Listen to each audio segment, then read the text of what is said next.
Today, I want to look at three questions. Why did this war between the United States and Iran start? How will this war end? And what will happen after this war ends? And to answer these three questions, we need to discuss the nature and structure of our reality.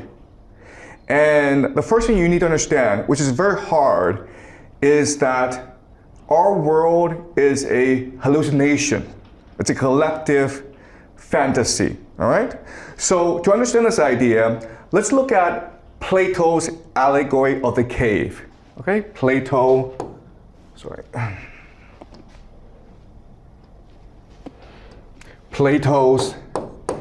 allegory of the cave. And so in this cave, we're deep inside the earth and it's dark. There's some light coming in, but not much. And we're all chained in a line together, okay? And there's about 1 million of us. We're on the floor and we're chained to the ground. And we can't really move. We can't get up, we can't move around. Even our necks are shackled. So we can't turn around and see the world around us. Okay, so there's about 1 million of us all sitting down and staring at a wall together, okay? And this wall is blank. Behind us is great fire. And there are people around this fire, okay? We don't know who they are, but they are free to move around.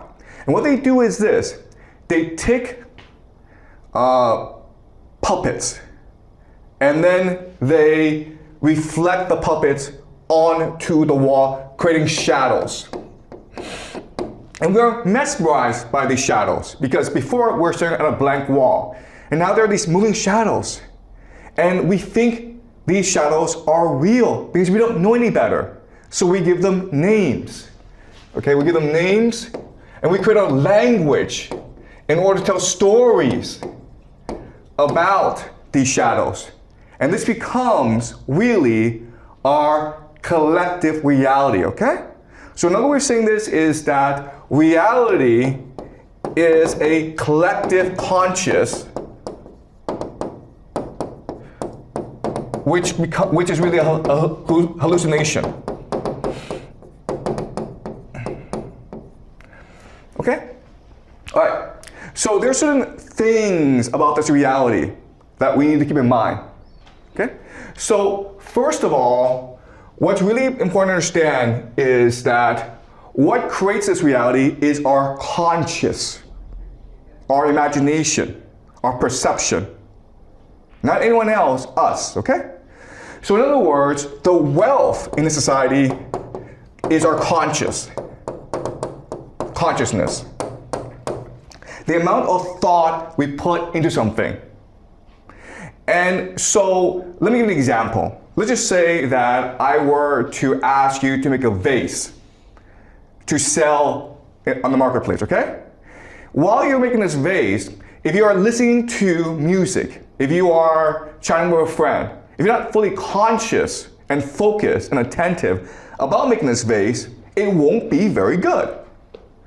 But if you are completely focused on creating the most beautiful vase you can, and you're not distracted by anything, then this vase will be beautiful and therefore more valuable in the marketplace.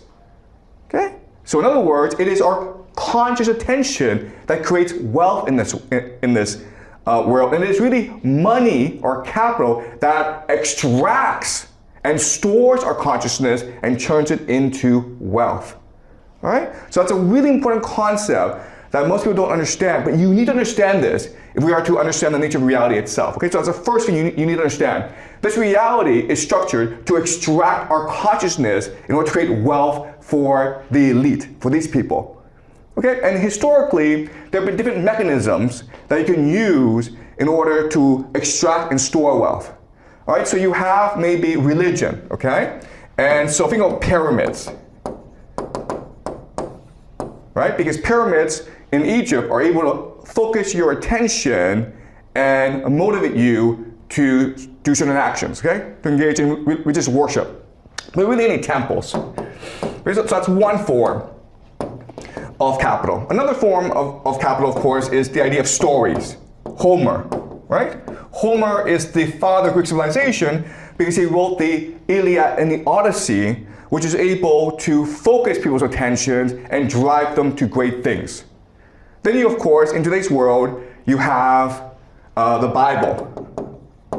And the main mechanism to extract and store wealth in today's world, of course, is the US dollar. Now, but there's another force that's being created in order to replace the US dollar, and this is called artificial intelligence. All right, so what we'll discuss later on is that there's actually a war going on for the soul of humanity, for the human consciousness between the US dollar, the old world order, and artificial intelligence, the new world order, okay? But I want you to keep this in mind. All right, so that's the first thing I want you to understand. Second thing that I need you to understand is that these people, we don't know who they are, okay? But what we do know is that they don't force us to do anything. There's not enough of them, okay? The way they maintain power is through manipulation and trickery and deception.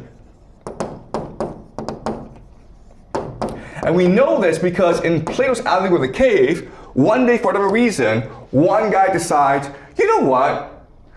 I feel as though this is not the real world. I feel as though there's something outside this cave. So he or she starts messing around with the chains and realizes, these aren't chains. These are just like ropes.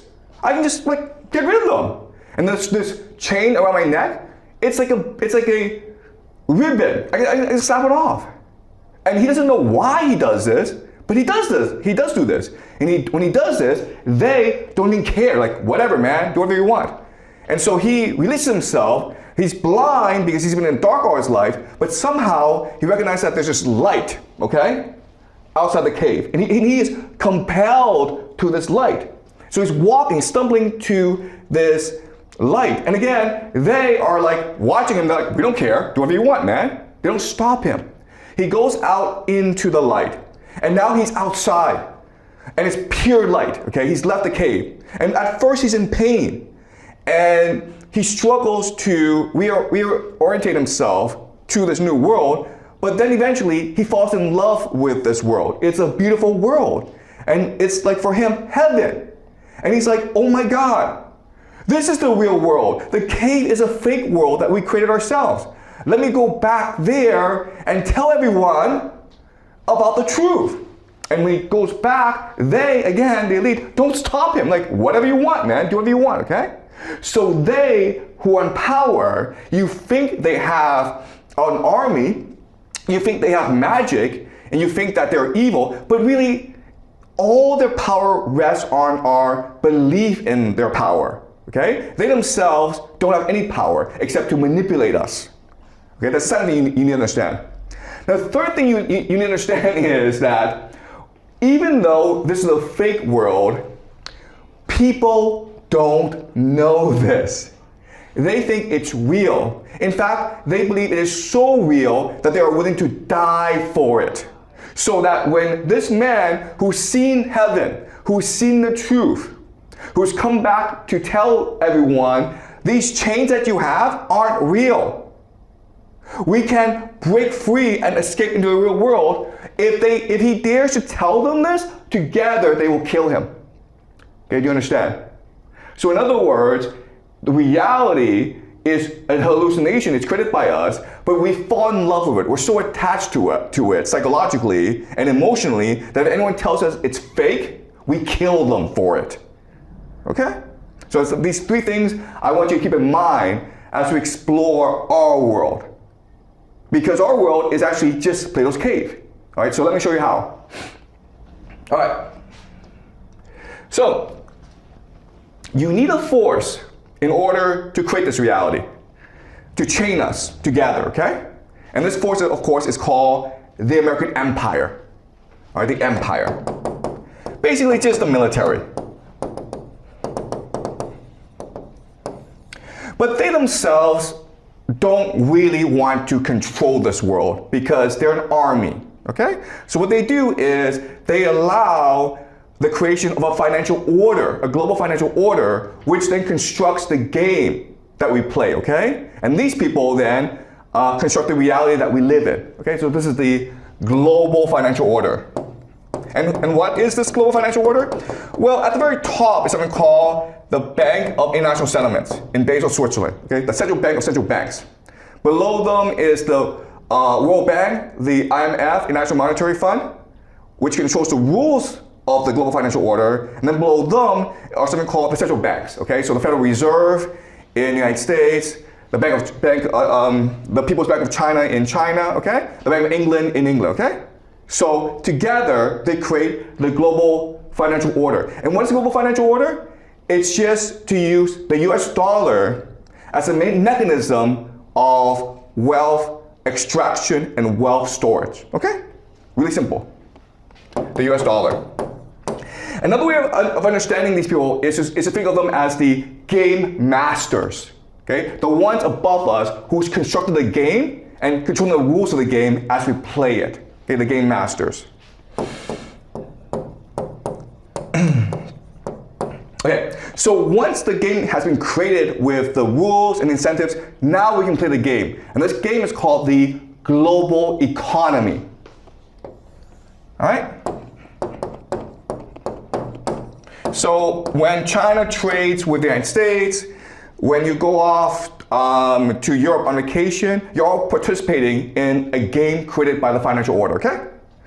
And the purpose of this this global economy is to have everyone play as much as possible so that wealth can be transferred from the world to the United States, the powers that be, okay?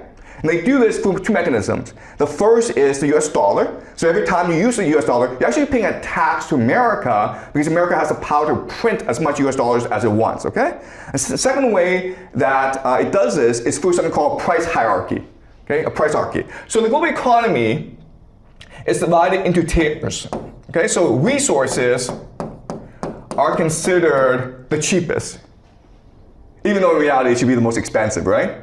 Because resources are limited, they're finite. Above resources, of course, is manufacturing. And above manufacturing is knowledge economy. And then the highest is finance, okay? Basically the game masters. All right, so and as we can see, once with this price hierarchy in place, what we can do now is divide the world according to the specialties, okay? So resource, of course, would be Russia. Russia, the Middle East, the GCC, okay? Saudi Arabia, these places, okay? So these places provide resources. Manufacturing then would be China, right? Knowledge would be Europe and the Five Eyes, okay? Basically the Anglosphere, Canada, New Zealand, Australia, Britain, and then finance, of course, the United States. Okay? Sorry. The United States. All right, so as you can see, this is a system that benefits the United States and its allies to the detriment of China and Russia. Okay? But this is how the game is structured. Of course, if the United States doesn't like you, what it can do is not allow you to play this game. And these countries, of course, would be North Korea and Iran, among other countries, okay? So China and Russia isn't happy about the system, but at least they get to play. Iran and North Korea are not even allowed to play the game of the global economy. All right? Now, of course, you can't have people believing that, okay, this entire global economy is structured so that the West can steal resources from everyone else, okay? So what you do is you create another layer called the rules-based international order. Okay, multilateral organizations, which includes the UN and the WTO, okay, World Trade Organization. Okay, this is called the rules-based international order. But it's really controlled by the empire, okay? So all these are just basically shadows on the wall that the empire is creating, projecting, okay? To fool us into behaving the way the empire wants. All right. So now that you have the system in place, what you need to do is indoctrinate people into believing that the system is fair, just, and good, okay? And then you do that through three mechanisms. These three mechanisms, of course, are education, media, and culture, right? What is education? Well, schools, guys, and universities, academia.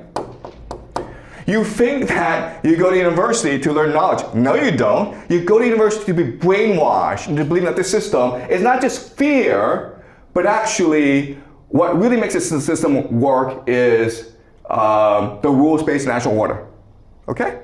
You don't even think about empire. So that's education. Then, of course, you have media, which is CNN, BBC, New York Times. Each time you read an article, you think you're receiving news. You're not receiving news. You're being brainwashed into believing that this order is fair, just, and appropriate, okay? A phrase that you'll keep on hearing over and over is rules-based national order. Okay, but it's not a rules-based national order. It's Plato's cave. It's a deception. And the last, of course, is culture, which is Hollywood. And, you know, television shows, sitcoms, okay, things that you absorb every day. There's high culture and there's low culture, all right? So these are three mechanisms in which this order is basically indoctrinated into everyone, so that you don't even know this is a deception, okay? You believe that this is reality itself. And this is all to create values and norms. Okay, just the way you see the world, which allows for the creation of a legal structure. So that if you break the rules, it's not that the elite will come after you. They don't have to come after you because everyone else will come after you. Okay? If you're that guy who discovers that this is all deception, they'll kill you. Okay? Not the elite, but the people around you will kill you because you're breaking their fantasy. Okay? You're destroying their fantasy. All right? So this is a very effective system.